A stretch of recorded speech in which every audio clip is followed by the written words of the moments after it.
بسم اللہ الرحمن الرحیم۔ ظہور اسلام کے وقت جب حضرت علی رضی اللہ تعالی عنہ کی عمر بہت کم تھی، آپ لکھنا پڑھنا جانتے تھے، اسی لیے ابتدا ہی سے بعض دوسرے صحابہ کی طرح آپ بھی ان حضرت صلی اللہ علیہ وآلہ وسلم کے تحریری کام انجام دیتے تھے۔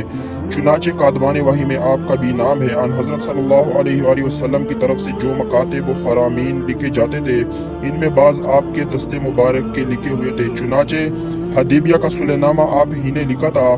اسلام کے علوم و معارف کا اصل سرچشمہ قرآن پاک ہے۔ حضرت علی المرتضیٰ اس سرچشمے سے پوری طرح سیراب اور ان صحابہ میں تھے جنہوں نے آن حضرت صلی اللہ علیہ وآلہ وسلم کی زندگی ہی میں نہ صرف پورا قرآن زبانی یاد کر لیا تھا، بلکہ اس کی ایک ایک آیات کے معنی اور شان نزول سے واقف تھے۔ ابن سعد میں ہے کہ ایک موقع پر خود آپ نے اس کا اظہار فرمایا کہ میں ہر آیات کے متعلق بتا سکتا ہوں کہ یہ کہاں اور کیوں اور کس کے حق میں نازل ہوئی۔ چنانچہ حضرت علی کا شمار مفسرین کے اعلیٰ طبقہ میں ہے اور صحابہ میں حضرت ابن عباس کے سوا اس کمال میں آپ کا کوئی شریک نہیں ہے۔ چنانچہ ان تمام تفسیروں میں فن کا مدار روایتوں پر ہے۔ مثلا ابن جریر طبری، ابن ابی حاتم، ابن کثیر وغیرہ میں بکثرت آپ کی روایت سے آیات کی تفسیریں منقول ہے۔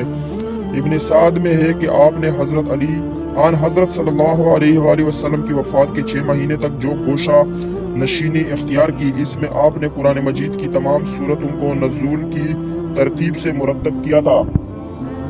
ابن ندیم نے کتاب الفہرست میں سورتوں کی اس ترتیب کو نقل کیا ہے۔ جناب حضرت علی المرتضیٰ نے بچپن سے لے کر وفات نبی صلی اللہ علیہ وآلہ وسلم تک 30 سال ان حضرت صلی اللہ علیہ وآلہ وسلم کی خدمت میں ورفاقت میں بسر کیے، اس لیے آپ اسلام کے احکام و فرائض اور ارشادات نبی صلی اللہ علیہ وآلہ وسلم کے بہت بڑے عالم تھے۔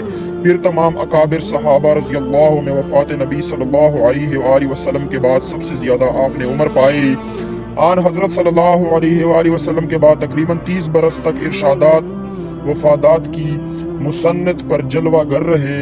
فقہ و اجتہاد کے لیے کتاب و سنت کے علم کے ساتھ سرت فہم، دقیقہ سنجی، انتقال ذہنی کی بڑی ضرورت ہے، اور حضرت علی المرتضیٰ کو یہ کمالات خدا داد حاصل تھے۔ مشکل سے مشکل اور پیچیدہ سے پیچیدہ مسائل کی تہ تک آپ کی نقطہ رس نگاہ آسانی سے پہنچ جاتی تھی۔ یمن میں آپ نے 2 عجیب و غریب مقدمات کا فیصلہ کیا۔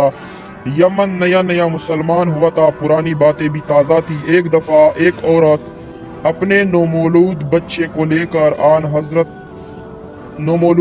لے کر حضرت علی کی خدمت میں روتی ہوئی حاضر ہوئی۔ اس کے ساتھ 3 مرد بھی تھے۔ وہ تینوں مرد اس بات کا دعویٰ کر رہے تھے کہ یہ بچہ اس کا ہے۔ ہر مرد کا یہ دعویٰ تھا کہ پیدا ہونے والا بچہ اس کو دیا جائے۔ اب حضرت علی رضی اللہ عنہ اس عورت سے کہنے لگے کہ تم سچ بتا دو کہ یہ بچہ کس کا ہے۔ عورت کہنے لگی، مجھے نہیں معلوم کہ ان تینوں میں سے اس بچے کا باپ کون سا ہے۔ جب مجھے حمل ٹھہرا تو اس مہینے میں نے ان تینوں سے ہم بستری کی تھی۔ میری آپ سے درخواست ہے کہ میری غلطی کو معاف فرما دیا جائے۔ حضرت علی رضی اللہ عنہ ان مردوں سے پوچھنے لگے کہ تم میں سے اس عورت کا شوہر کون ہے؟ ایک مرد نے ہاتھ کھڑا کیا تو آپ رضی اللہ عنہ نے اس سے فرمایا کہ کیا تم حلف کہہ سکتے ہو، حلفی، کہ یہ بچہ تمہارے نطفے سے پیدا ہوا ہے؟ شوہر کہنے لگا، نہیں، میں اپنی بیوی کی بدکاری دیکھ کر اب بالکل کچھ نہیں کہہ سکتا۔ سارے مجمع میں خاموشی چھا گئی کہ کیسا عجیب و غریب معاملہ ہے اور اس کا فیصلہ کیسے ہوگا۔ وہاں مشرکین بھی موجود تھے، کہنے لگے کہ آج علی سے فیصلہ نہیں ہو پائے گا۔ خیر، حضرت علی رضی اللہ عنہ نے خاموشی اختیار کی اور پھر فرمانے لگے کہ اس پیدا ہونے والے بچے کی دیت کے 3 حصے کیے جائے۔ پھر آپ نے قرہ ڈالا، جس کے نام قرہ نکلا اس کو بچہ دے دیا، اور باقی دونوں کو دیت کے 3 حصوں میں سے 2 حصے پہلے شخص سے لے کر دے دیے جس کے نام قرہ نکلا تھا۔ تو دوستو، یہ تھی ہماری آج کی ویڈیو۔ چینل کو لائک اور سبسکرائب ضرور کریں تاکہ ہر نئی آنے والی ویڈیو آپ دوستوں تک بآسانی پہنچ سکے۔ ہمیں دیجیے اجازت۔ اللہ حافظ۔